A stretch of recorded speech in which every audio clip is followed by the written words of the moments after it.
Hello there, and welcome to Gino's Garage. I'm going to be working on this. This is a 1998 Newell. The model is called a 2000. So we're going to be working on the HWH solenoids for it has air leveling. So there's no hydraulic leveling jacks. All the air leveling is done with these guys. It's called a 6-pack. So we're going to be pulling these apart and putting new O-rings in them. And I found this in the bus that I bought, and somebody had already bought the kit apparently in 2015, so hasn't messed with it. So I won't flip it over because it has addresses and stuff on there. For these were available on the Newell Gurus website. I'm not sure if the gentleman that was selling these and putting these together is still doing that. So he provided O-rings that you needed, the tool to work on it,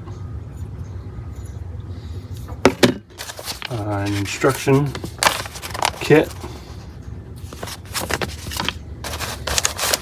and these are the little plungers.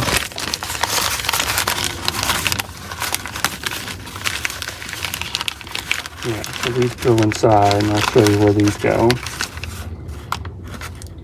This little rubber part there in the middle is what gets damaged.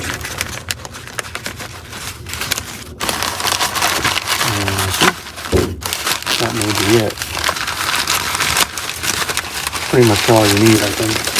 So we'll get into showing you how to do these. I guess there's 6 of these in here, I'm not sure.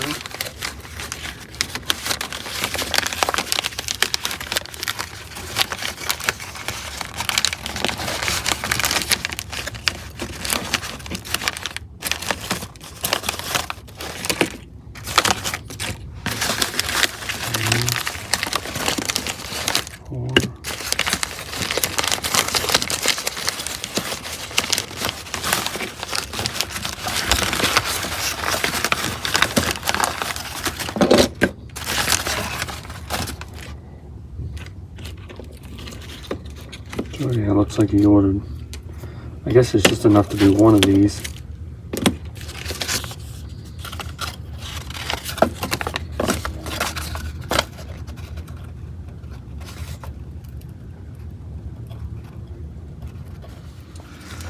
Alright, so we're going to take these off. The first thing you'll notice is that there's no air on the system.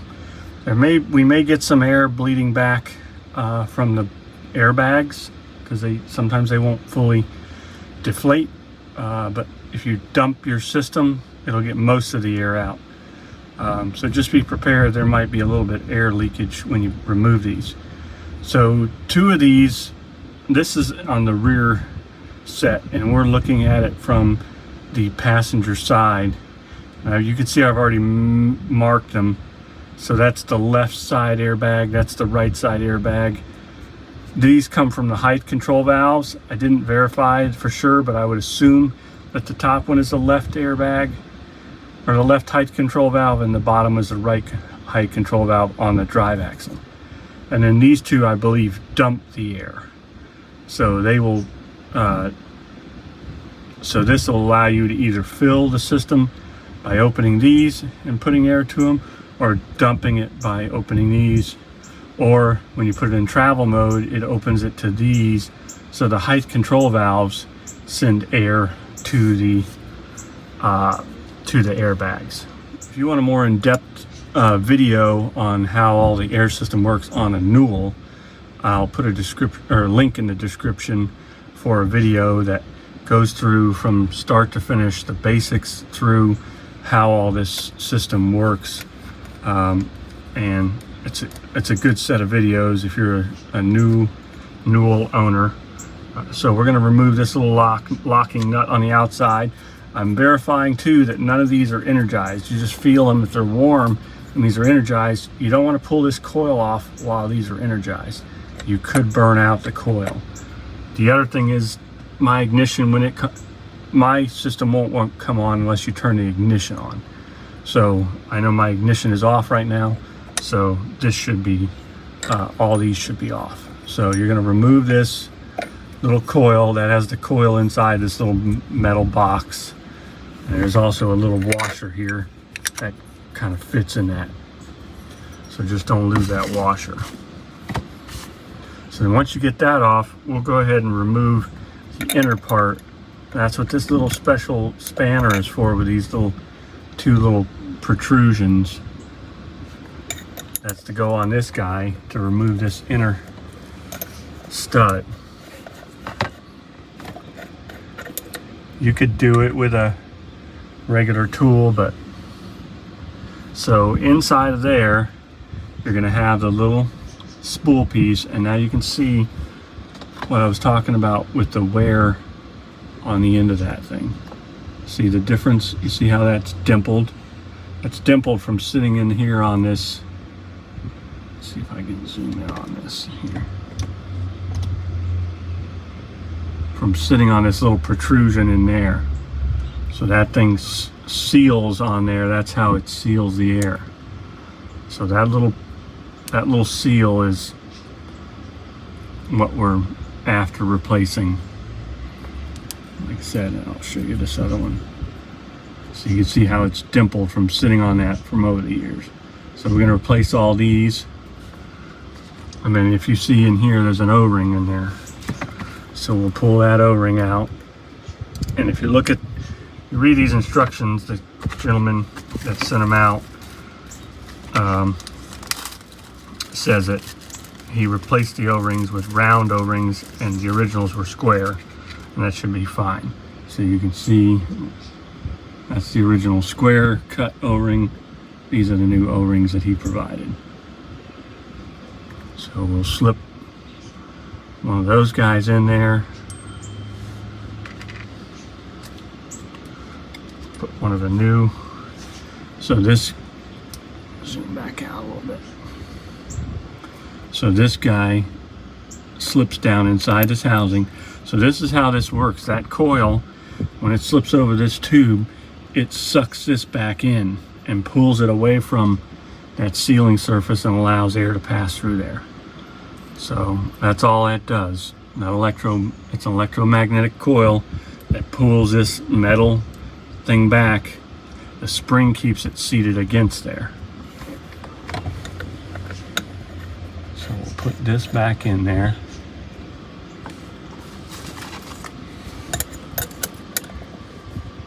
Snug that up. This is where this might get a little tricky. Fitting this wrench.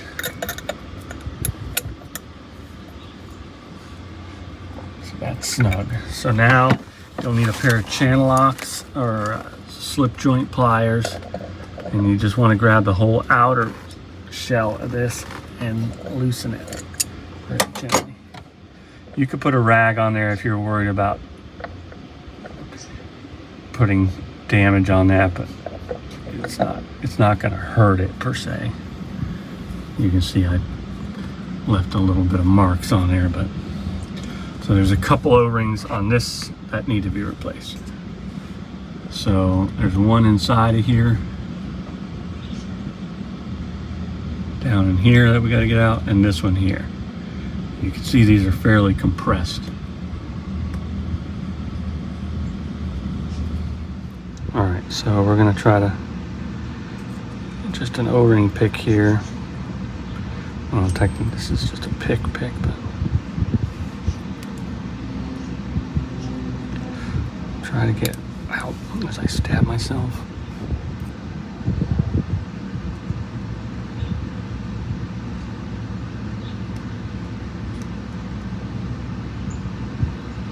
This one I've already had out of here, so I'm not sure. You just want to be careful not to damage the metal when you're.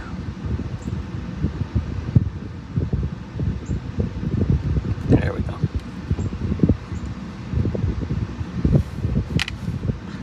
That one's out. We'll try to do something similar with this other one.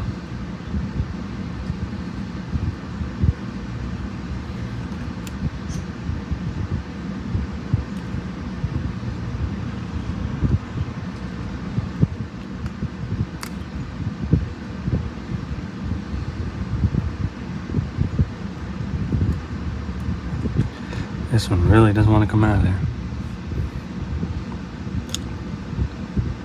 Come on.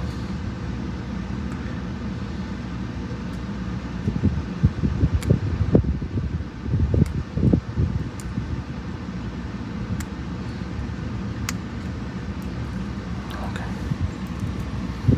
There we go.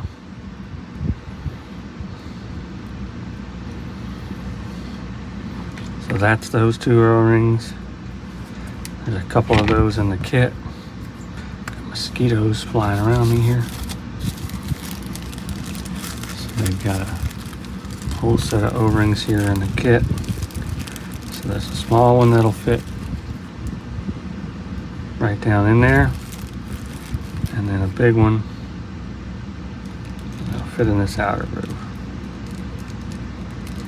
If you want to use some grease to hold these in place, you can go to your local hardware store and get plumber's grease. Is the best thing for O-rings. I think these will stay put. My plumber's grease is not here right now, so we're gonna make do. So let me reposition the camera up top so you can see. All right, so we're gonna make sure we put this on there, make sure those O-rings stay in place.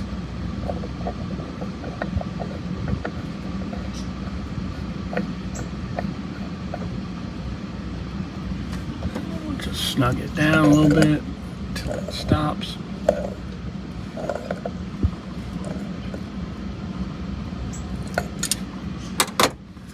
And you can don't forget the washer. And then body, this nut. So if you look at this nut closely, you can see, let me zoom in on that a little bit. See how that side has a little raised ring on it? That side doesn't. I always put that raised ring side toward the body of the solenoid or coil. And snug that up with this wrench provided.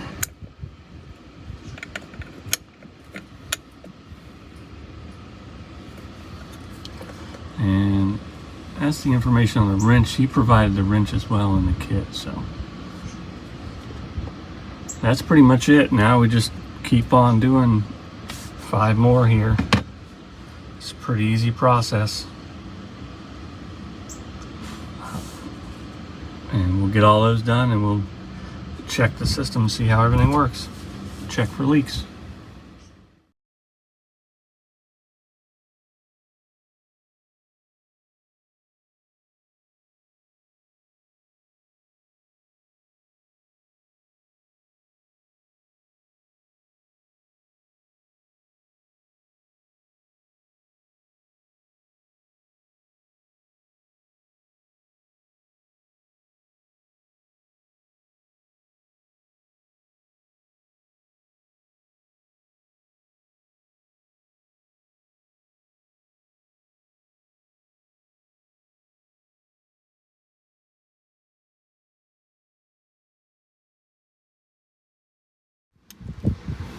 So I had to kind of hold this with a pair of channel locks and break the thing. It was kind of tight.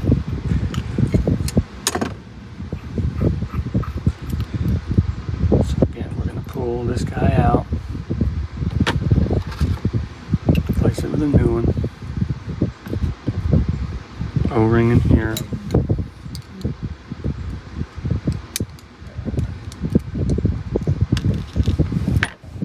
That out. Got a new O-ring.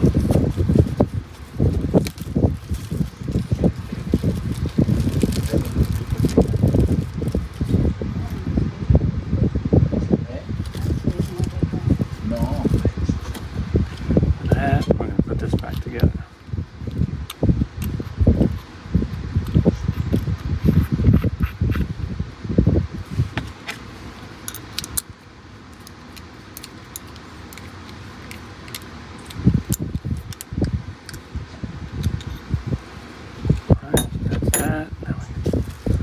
Big O-ring and the little O-ring. We got a little trash in it. Get that out.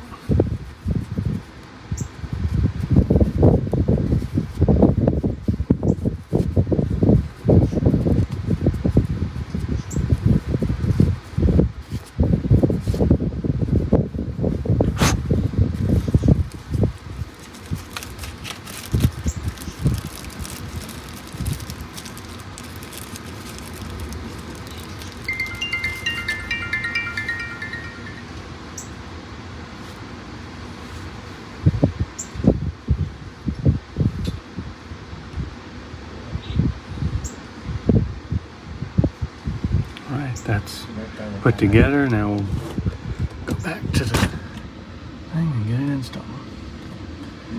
Keep doing this over and over.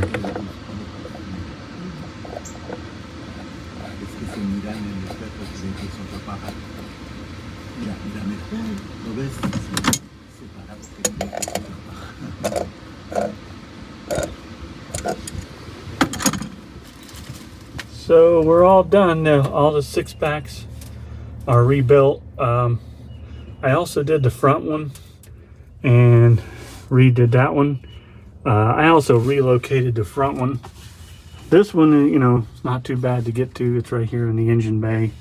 The one in the front was up under by the front axle and wasn't very easy to get to. I'll show you that here in a minute. So we're around here at the front. The 6-pack used to be back here behind these headlights, and you used to have to go up underneath, up into there. And you can see actually right here where it was bolted, and it was on the other side. So it was not easy to get to. So I relocated it in here. I made a hole here, a round hole, and put edging material around it to bring all the air lines and the electrical lines. And so now it's in this bay and protected, better protected and easier to get at. So I did that when I rebuilt this one as well. The 6-pack rebuild kits are available on the Newell Gurus website. Tom McLeod is the one that makes them. So if you reach out to him, I think I'll have to put a link in the description as to where they get those. So, but we're all set, and this thing is holding air pretty good. We had some other air issues where some brake relay valves that were causing issues, and we have those now sorted. Well, at least 2 of them sorted. I think I'm going to go ahead and do the front one as well. But that's pretty much it. We're going to call the leveling valve, the leveling system. The next project is to fix this control board. We're having an issue, and that'll be another video. We'll show you. This is in that same compartment, and it controls that's what controls these 6-packs from the this little cable here goes up and goes to the little panel that's inside by the driver compartment. So yeah, we'll dig into that on another project. Well, thanks for watching, and we will see you in the next video. And like I said, look forward to some more Newell videos and maybe some water lodge videos in the future too. All right, thanks for watching again.